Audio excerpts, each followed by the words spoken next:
Hello and welcome to our ongoing general election coverage by Town Meeting Television. So what we're doing here tonight is one of a series of forums that Town Meeting TV is bringing you in advance of the general election coming up in November. Town Meeting TV election forums cover all of the candidates as well as the ballot items that you'll see on your ballot in November.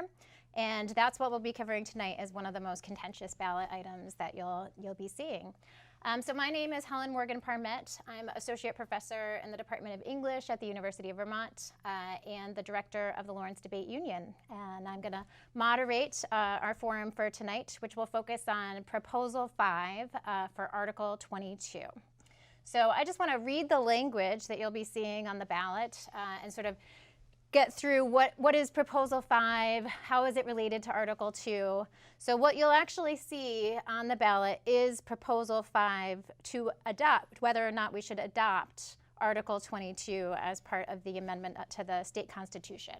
So Proposal 5 reads, to see if voters will amend the Vermont Constitution by adding Article 22 to read, Article 22, Personal Reproductive Liberty, that an individual's right to personal reproductive autonomy is central to the liberty and dignity to determine one's own life course and shall not be denied or infringed unless justified by a compelling state interest achieved by the least restrictive means.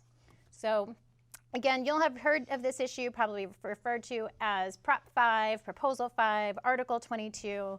So it's after a 4-year process through both the House and the Senate, and after being signed by Governor Scott, that Proposal 5 is now presented to you, the voters, on the November 8th ballot.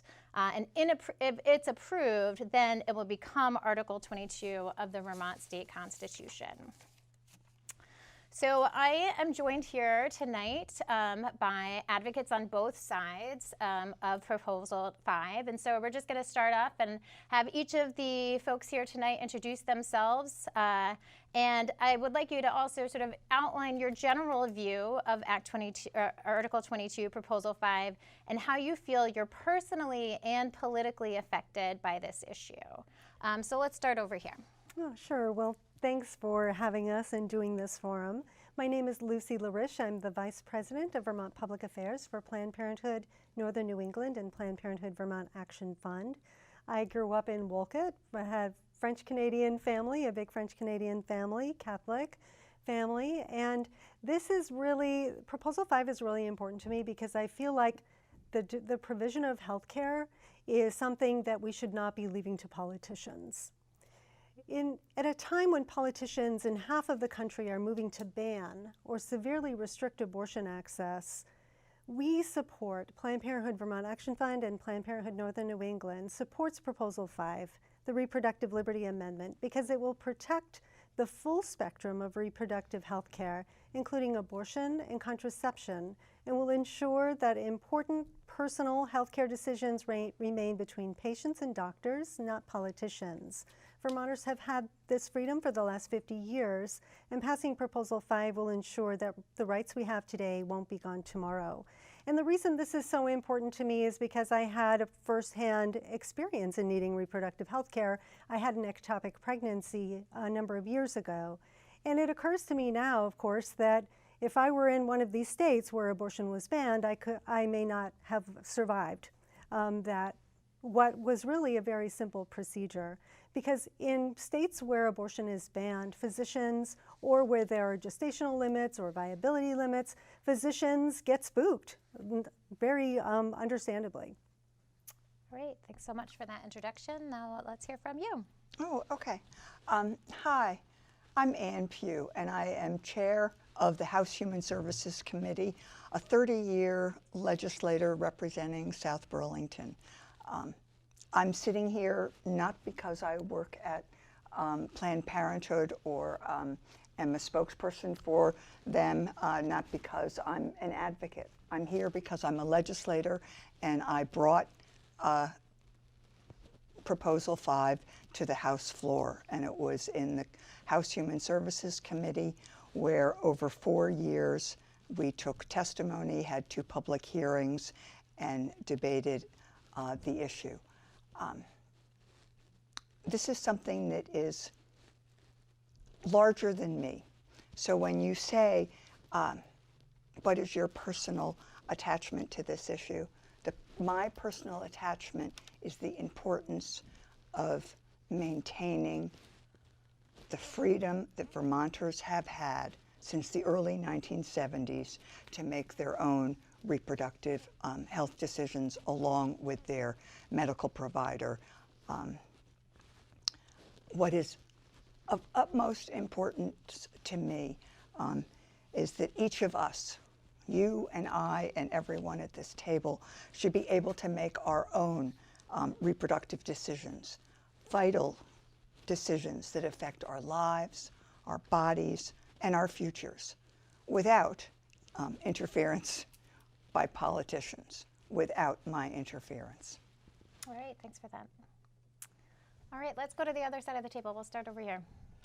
My name is Norman Smith, and thank you for inviting me here tonight. I was born and raised in St. Johnsbury. When I saw the proposed amendment, I was really concerned about the vagueness of it and the unintended consequences.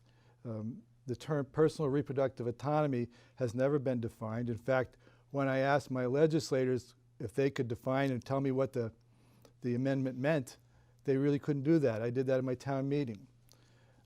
So there are problems inherent in this proposal, and I feel it should be defeated.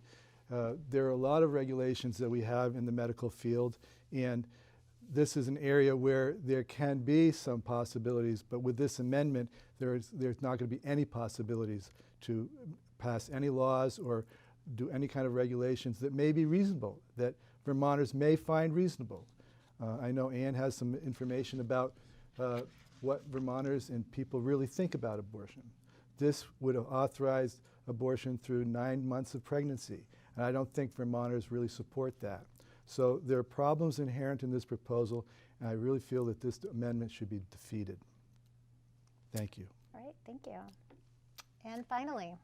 Hi, I'm Representative Ann Donahue from Northfield.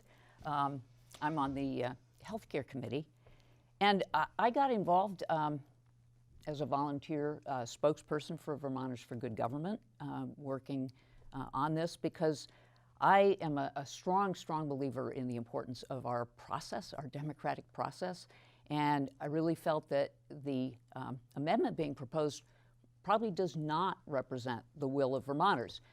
Obviously, we're a very pro-choice state.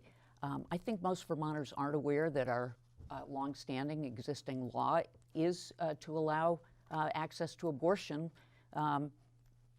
without any limits, but are not aware of that and are not aware that this proposal would lock that into our Constitution so that there could never be any restrictions, for example, on elective, not medically necessary, but on elective post-viability abortions. That is something that 90% of Americans do not support. It's the one area of broad consensus in America. 87% of Californians who themselves have a law that does not permit elective abortion post-viability. So to me, it's really important that people understand what they're voting on and not be misled by some of the statements out there that are suggesting that we're like some other state where there are restrictions, when in fact, because of our court rulings, we don't have restrictions.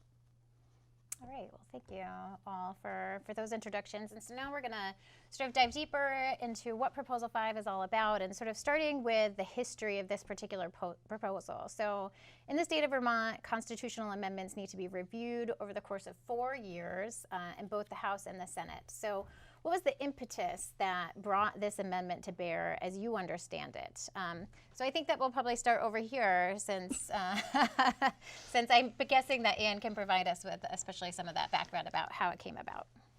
Thank you. To begin with, the process for amending the Constitution is set in our Constitution. Our Constitution was written with the knowledge that there will need to be changes and things like that. It became clear to us that with changes in the Supreme Court, that the law of the land, Roe v. Wade, there was a real possibility that it could be overturned. So we started this process before the Dobbs decision and before it was overturned. And that, in fact, decisions about abortion rights would revert to the states. But I want to be clear. This constitutional amendment is not solely about abortion. And to keep talking about it solely about abortion is to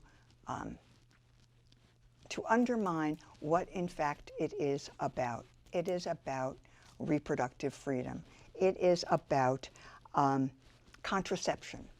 It is about forced sterilization. It is about the right to carry a pregnancy to term, to use birth control, whether it is permanent or temporary. And that is something that since the early 1970s, Vermonters have had the opportunity and the freedom to do. The freedom to make their reproductive health decisions with their medical provider and guided by their medical provider and strict medical ethics. And so that's, so the history was, we saw some of us saw the writing on the wall and thought that it was important to put into Vermont's Constitution what has been the longstanding policy and practice and value of Vermonters. All right, thanks.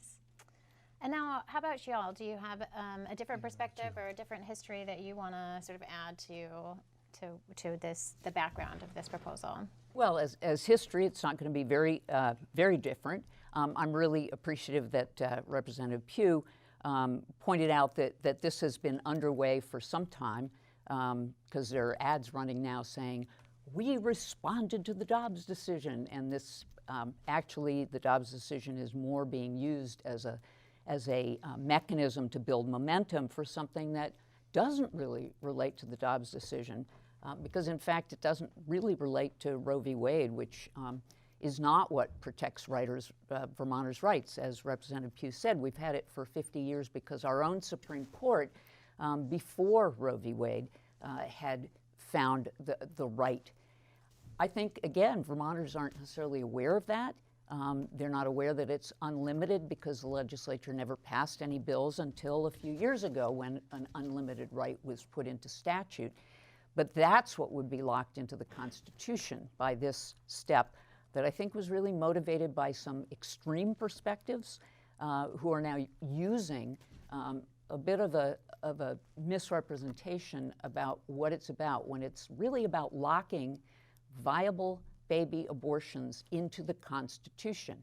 Because the rest, all of the core issues are already protected in our Constitution. In terms of abortion, which has been raised most publicly, is what the ads are about on TV.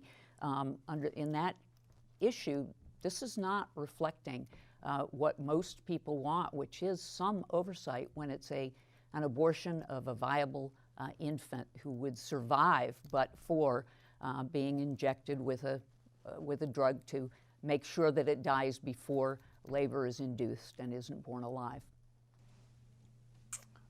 Right. So this actually relates, the next question sort of relates to something that Representative Pugh brought up, is that the fact that abortion isn't actually mentioned in the proposal or in the language of Article 22 at all.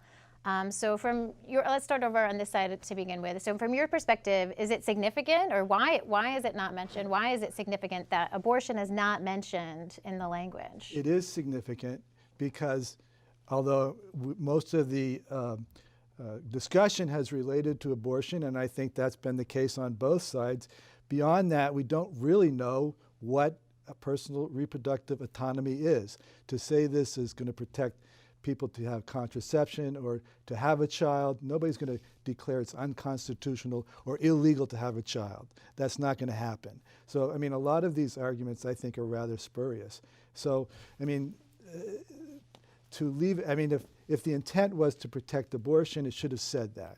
If it's not to protect abortion, I guess Representative Pugh is being honest and saying, oh, this is supposed to protect other things, but we really don't know what are the other things there are that can be protected.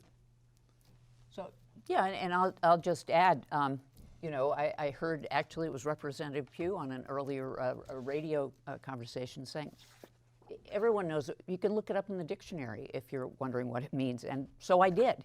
And it actually doesn't appear in the dictionary, but I found in the New Oxford Law Dictionary, it says that there are disparate views as to what it encompasses and what it means. And very unusual, just 3 days ago, I was driving into town, I was listening to NPR, and they had a reporter talking about an award that someone had won for protecting reproductive autonomy. And she defined it as including the right to safely raise your child. Hadn't occurred to me as coming under that, but that's how much we don't know, and yet are putting into our Constitution on issues that ought to be a part of public policy decision making in the legislature with Vermonters' viewpoints, instead of just throwing it to 5 justices of the court to make all the decisions about what it does or doesn't mean. All right, what about you, Anne and Lucy? What are your thoughts on the lack of mentioning of abortion? And, you know, Norm sort of flagged, like, well, are there other things that would be limited? Certainly, I'll take that. It protects more than abortion. We'll start there. It would protect, Reproductive Liberty Amendment would protect every Vermonter's right to make their own reproductive health care decisions, whether to become pregnant, when to become pregnant, to use temporary or permanent birth control, to carry a pregnancy to term, or to seek abortion care. And the words and the language of this amendment were chosen very carefully. In fact, the language, personal reproductive autonomy, comes directly from U.S. Supreme Court cases. For example, reproductive autonomy includes a bundle of rights that come from cases decided before and after Roe v. Wade. Reproductive autonomy, as I said, includes the right to choose or refuse contraception, the right to choose or refuse sterilization, the right to become pregnant, as well as the right to choose abortion. Einstein v. Baird, I'm saying this to the 2 lawyers in the room and anyone who might be listening, Einstein v. Baird, Griswold v. Connecticut, Skinner v. Oklahoma, Planned Parenthood v. Casey, and Roe v. Wade. So to say that those words are unclear and their meaning is unclear, I would disagree with, and I would reiterate that this is constitutional amendment is about more than abortion. It is about reproductive liberty. It is about who is going to make your reproductive health care decisions. Did you? Yeah, I was just going to say. I was like thinking that you were looking like you wanted to respond. Do you really think that a law would be passed saying that you can't have your child or that you have to be sterilized? I mean, these are not things that have to be protected against. I mean, there's already law, and I'm sure that our Vermont Constitution and our federal Constitution would protect those rights already. So we don't really need this amendment. I just want to point out that actually in the correctional system in California right now, inmates are being forcibly sterilized against their consent, and against their knowledge, and against their will. That's in California. Do you think Let's let her finish, and then you can have a chance to respond. Yeah, thank you. So I guess my only point, and we also have a law in the books right in Vermont where disabled people can be sterilized. So actually, and we have a history of this. We also make decisions about who can, and part of that is about making decisions about who can carry a child and who we are going to allow to reproduce. So it's actually not true. Now you can have a chance to respond to that. Go ahead. Well, I was just going to mention in terms of some of the vagueness or really, I go back to it, major public policy issues that have not been debated and have not been looked like. And there may be definitions for what reproductive autonomy means, particularly for women, but we're I'm delighted that we're adding equity for all people, for men. I don't think there is much of a track record in terms of what reproductive autonomy for men means in terms of the right to decide whether or not to have a child, for example. I think it raises a lot of issues that ought to be discussed as part of a legislative proposal, for example. How do you balance against two different types of rights? And I guess that's going to really lead into the next question, so I'll hold off. Maybe you want to add to That's fine. All right, yeah. Let's go to the next question, which is about the language of compelling state interest. And I hope that you can help us sort of unpack this term. And so I think that we started, I don't remember which side we started last. That last time we started, I think, on this side. So we'll start with Lucy and Anne of what is compelling state interest? Yeah, sure. So legally, a compelling state interest is the strongest protection that we have to protect reproductive rights, or any rights for that matter. Without it, we would be much less protected. A compelling state interest is a directive to the courts to use the highest standard of review in order to prevent interference or restrictions on personal reproductive autonomy. It sets a very high bar, which applies when the government is attempting to restrict a fundamental right.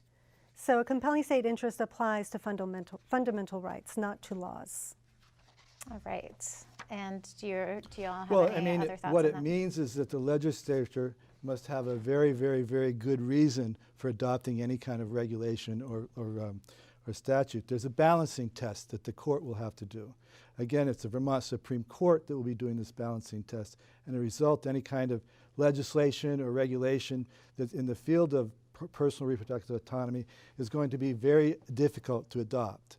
Now, maybe that's the intent, but you know, there are a lot of cases where it's not such a bad idea to have some regulations. Right now, it's wide open. We passed Act 47, and now the government can't even regulate abortion. And so maybe the legislature will think that's not such a great idea after they see what happens. But this amendment is going to make it incredibly difficult to change that law.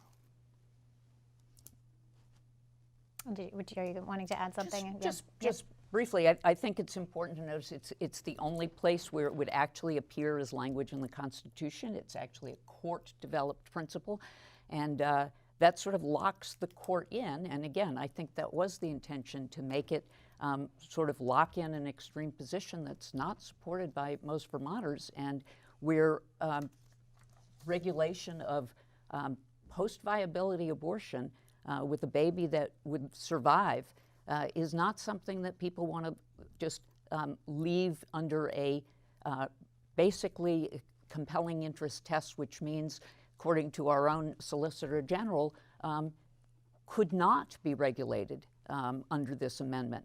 And when we're talking about that, it's not the position of most Vermonters that there should be no regulation of post-viability abortions. Yeah, go ahead. I can't talk to strict scrutiny because I'm not a lawyer, but I can talk to what is currently happening in Vermont. And in Vermont, there is not the only institution that is providing abortion care in that is the medical center, and doctors and medical providers have to operate under strict medical ethics, and the hospital itself has outlined publicly in the legislature, publicly in the newspaper, the process that goes through. And so I think to keep raising this specter is a way to divert the attention from what this is. This is an amendment to ensure that something that has been in place. Constitutional right, if this passes, it will be a burden on that woman. So, you know, they are rare, but they do happen, and even California restricts abortion to non-elective, does not permit restricts it to non-elective abortion. UVM standard is its own standard. It can drop it. We would have no ability to do anything, and it is likely that the court itself would find that as an unconstitutional standard. and then the state would not be able to act once this is passed. And the chair of That's a letter the chair of the finish, House. and then we'll let you go. Yep. Sorry. And just to be clear, because there's confusion about this, there is established precedent that with a state constitution, in contrast to the federal constitution, states can impose their constitutional standards on agencies. Okay, now Anne, go I ahead. was just going to say, I read well, and the chair of the House Judiciary Committee wrote a commentary that one can find in Vermont Digger, which talks about this very issue, and in fact gives the example of when could possibly there be a change to current practice. And she referenced that if, for instance, there were no regulations within the hospital, it is very likely that the court, in fact, would find that putting regulations in would be feasible. I mean, I think what is important also is that we can argue about how hard or how not hard it would be, but in fact, in this amendment, in this proposed amendment, there is the possibility for change. Well, the Solicitor General's opinion to the committee in the legislature was that it would not be an example of something that could, it would be found unconstitutional if there was an attempt to restrict, even if it was a viable infant. I think that that kind of leads into this next question, and so that we're going to probably be able to dig into that deeper by actually addressing the question head on, which is around this term of late-term abortion, which you see a lot in like signs up on people's yards and in advertising. So it's a term that's used a lot in arguments about this act, and I'd love for you all to sort of clarify for us what that term means, and does it relate to the proposed amendment? And if it doesn't relate, tell us about the terms that you're using and why you're using those terms and how it's different. So let's start over here. I think anyone who understands the term late-term abortion means the abortion of a viable fetus, a baby who could survive outside the womb. So when we say that the amendment will result in late-term abortions, we're saying that those will be possible under the terms of the amendment, that it'll be very difficult to even restrict something like that. So, and the proponents say this doesn't happen in Vermont, but nothing prevents someone from coming into Vermont and establishing a late-term abortion clinic. There are no laws or regulations that would prohibit that. If the legislature tried to prohibit that, first of all, they've already passed a law that says they can't. So that's where some of the difficulty is here. And I know a lot of this is poo-pooed by the doctor and by the doctors and by the supporters, but the fact is we don't know. And so when you don't know, if there's something that you don't know, should we be adopting this amendment for all these different scenarios that we can't tell whether they're going to happen or not? Because once we adopt this amendment, it's going to be incredibly, very difficult to change it or to repeal it.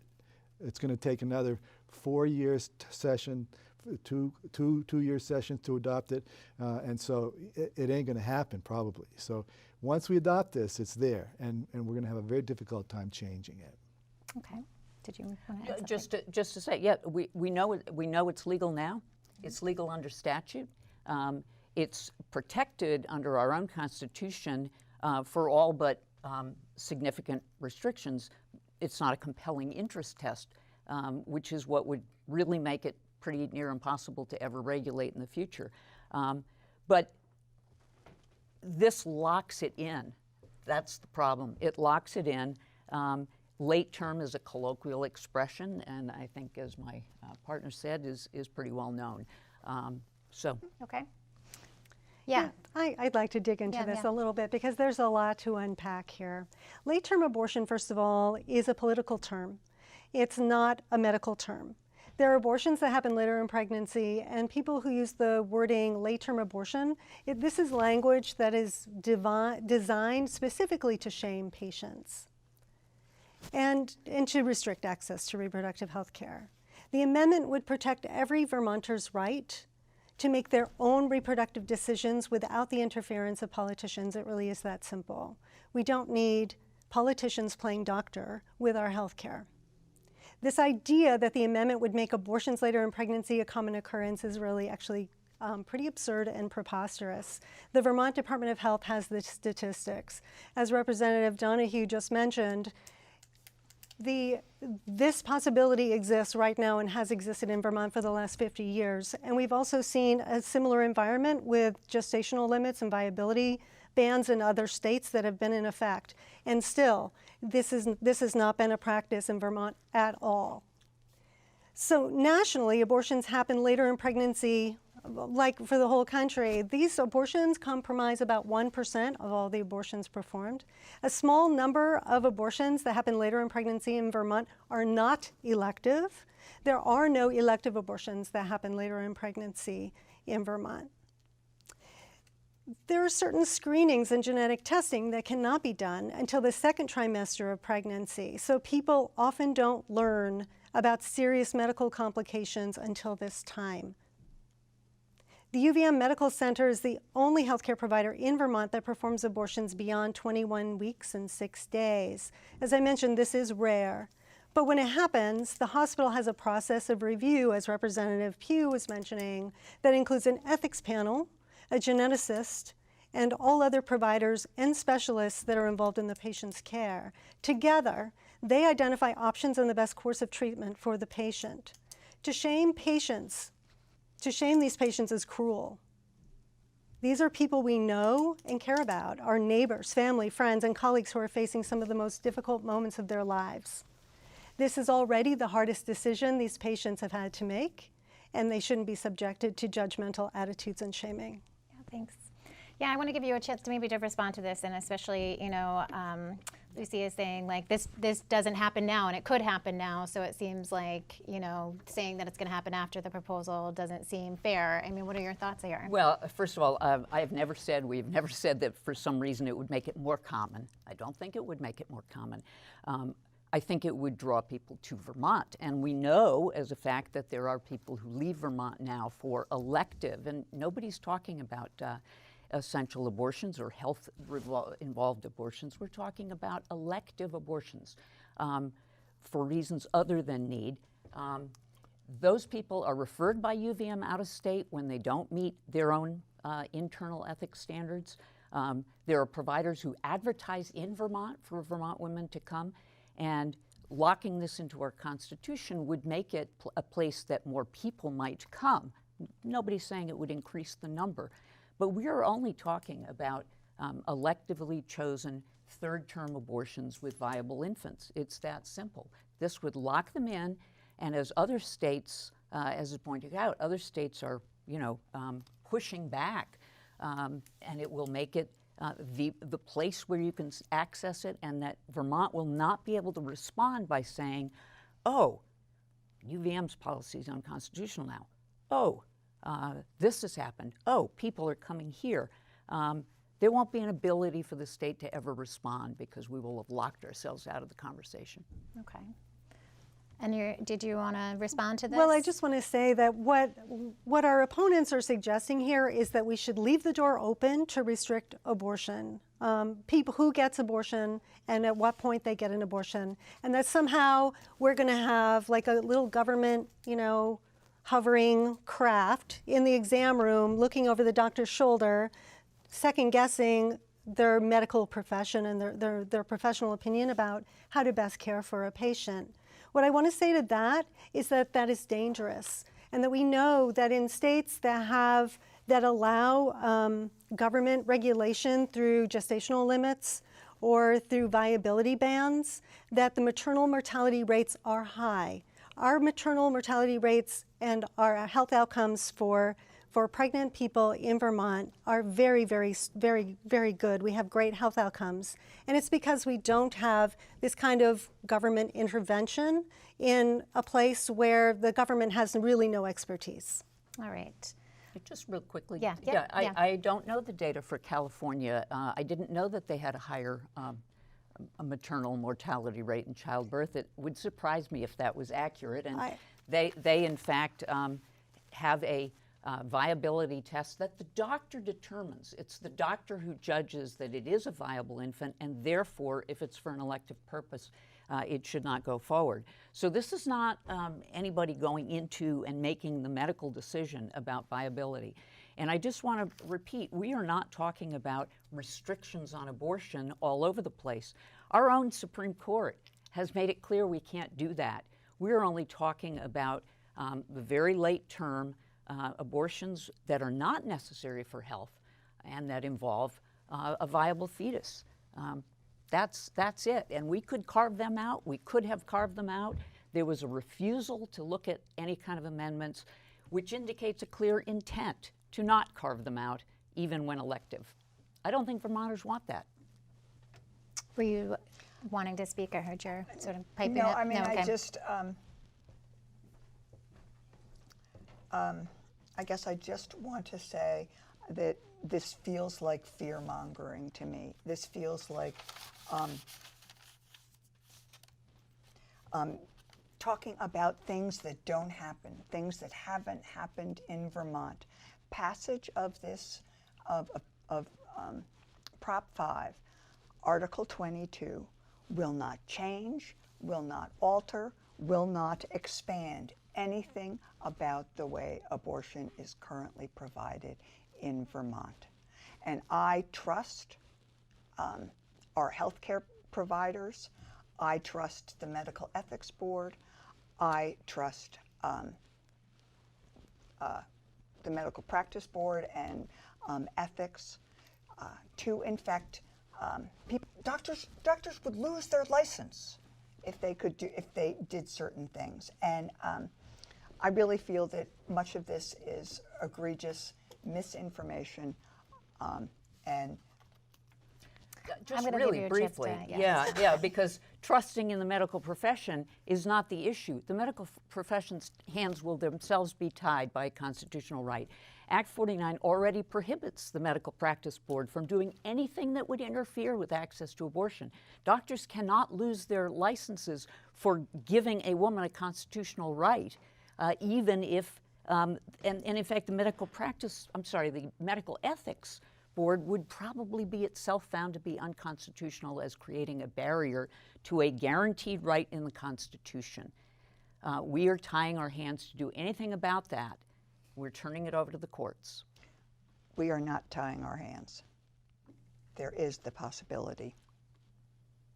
Well, you've said how extremely high a test it is yourself. Well, maybe you could just say, like, what is that possibility? Well, I think I said before that a possibility, if the process, for instance, that going to the ethics board and that was being used at the medical center, at the UVM Medical Center, if they were for some crazy, excuse me, sorry, Ann, some unbelievable, would do away with all of their restrictions.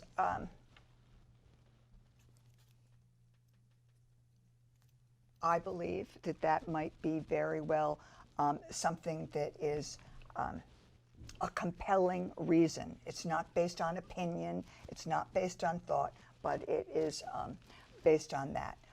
Compelling state interest, you're and saying. I just, yeah. Briefly. Yeah.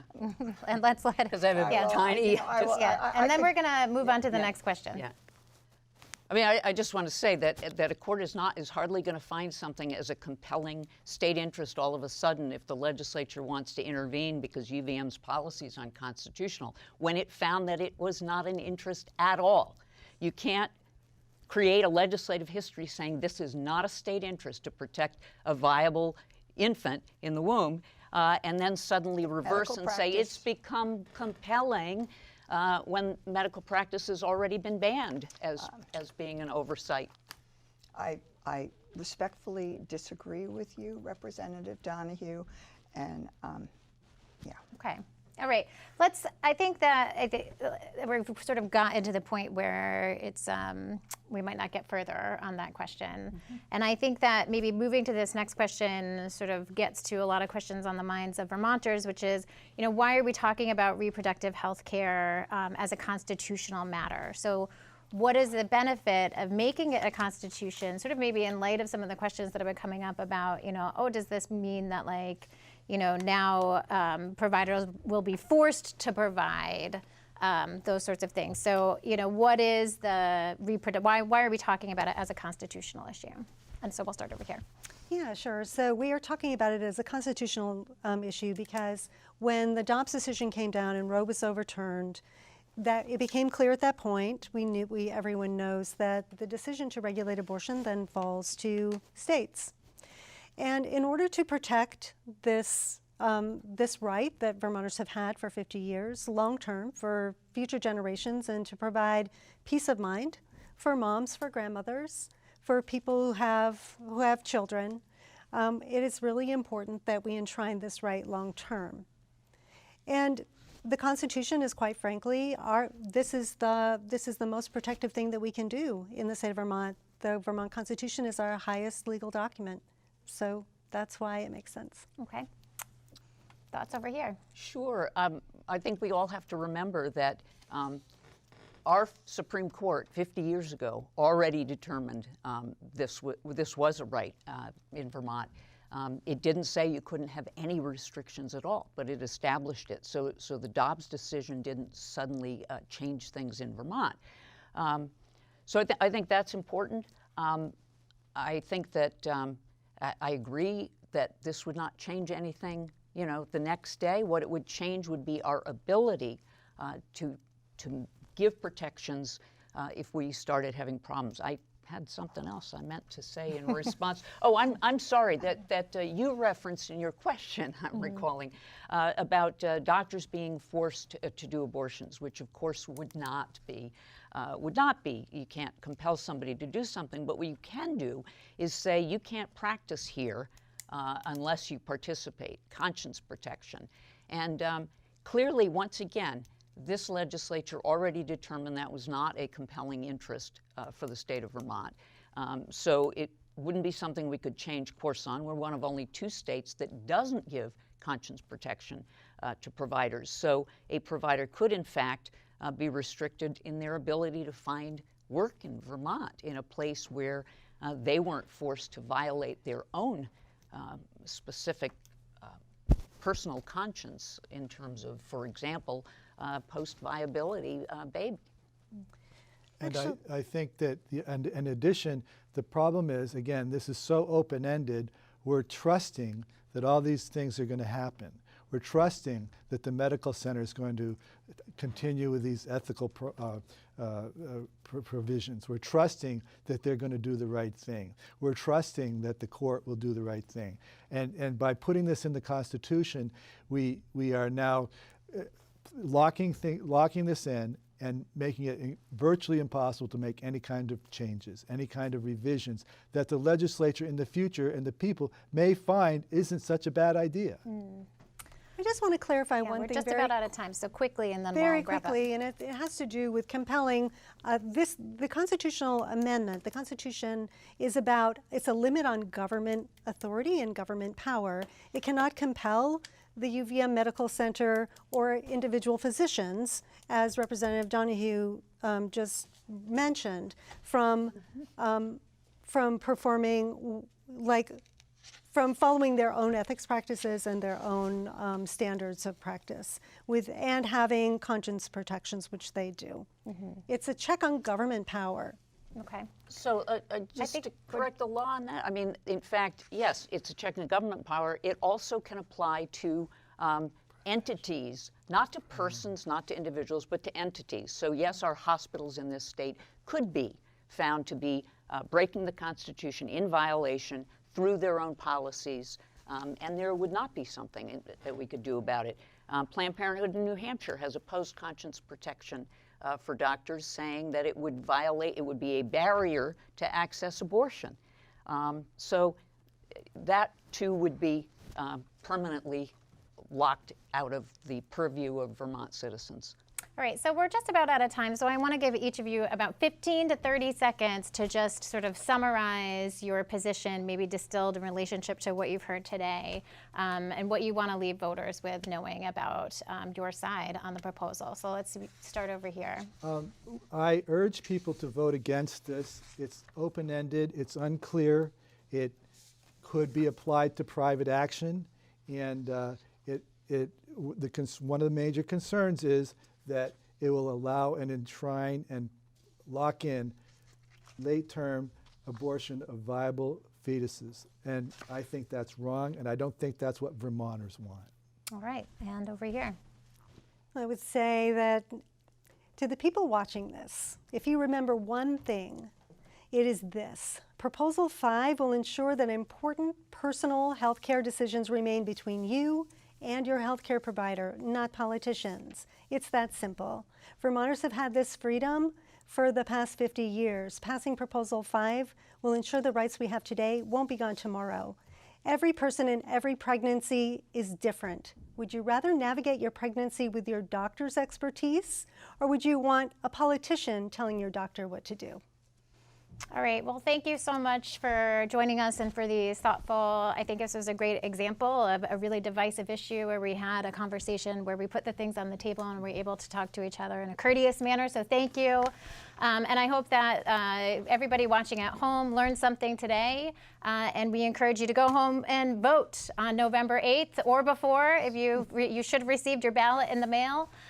So hopefully this discussion has informed how you'll vote on Proposal 5 for Article 22. Thanks so much for joining us.